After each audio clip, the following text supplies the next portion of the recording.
जीवन का लक्ष्य परमात्मा की प्राप्ति है।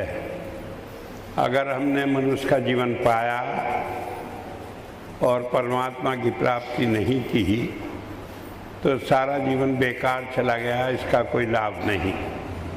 मान लीजिए हम बहुत रुपया पैसा कमा लें, बहुत बड़ा परिवार हो, राजपाट हो जाए, कोठियाँ हो जाए, लेकिन ये सारी चीज़ें बेकार हैं क्योंकि मौत के समय ये सब यहीं छोड़नी पड़ती हैं।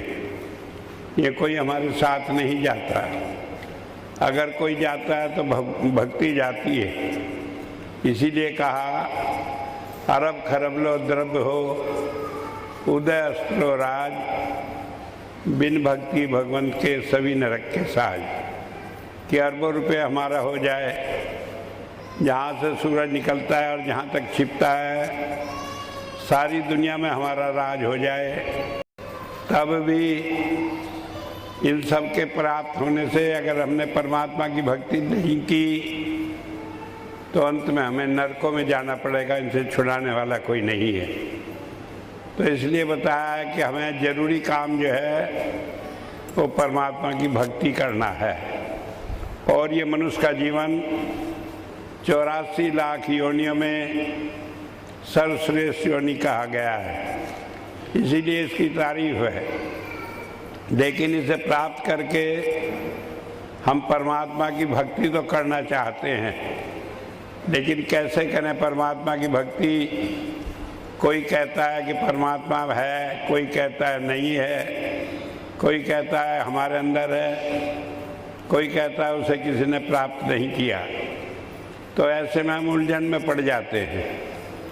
कोई अपने मन का ही परमात्मा बना लेता है, इठाया कई चीज ली, मिट्टी का या के गोबर का बना दिया, गणेश और उसके ऊपर नाला लगा दिया और उसकी पूजा करनी शुरू कर दी।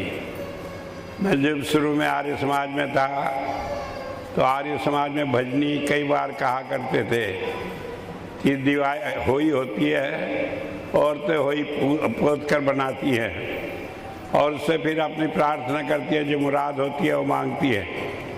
तो कहे आप ही लिपे, आप ही पोते, आप ही बनाई होई, भित्तों में से लड़के मांगे, अकल कहाँ रे खोई। तो ये हमारी अकल हमने नहीं खोई, बल्कि दुनिया ने हमें इन रास्ते पे डाल दिया। उसने कहने लगा परमात्मा तो सब जगह है, तुम यहीं बैठ जाओ, यहीं कर लो, ये ठीक है, लेकिन परमात्मा तो हमारे अंदर भी है। अगर इतना ही आसान होता तो हमने उसे पा क्यों नहीं लिया? तो उसकी वजह यह है कि परमात्मा तो हमारे अंदर है, लेकिन हम उसे पा नहीं सके। कहा प्रभु कहीं खोजे कहीं के भी दावे हाथ, कह कबीर तब पाइए भेदी लीजिए साथ। कि परमात्मा तो सब जगह है, लेकिन हम उसे ढूंढ कहीं और रहे हैं। आप कब आएंगे? जब उसका कोई जानकार साथ ले लो। जानकार कौन है परमात्मा का?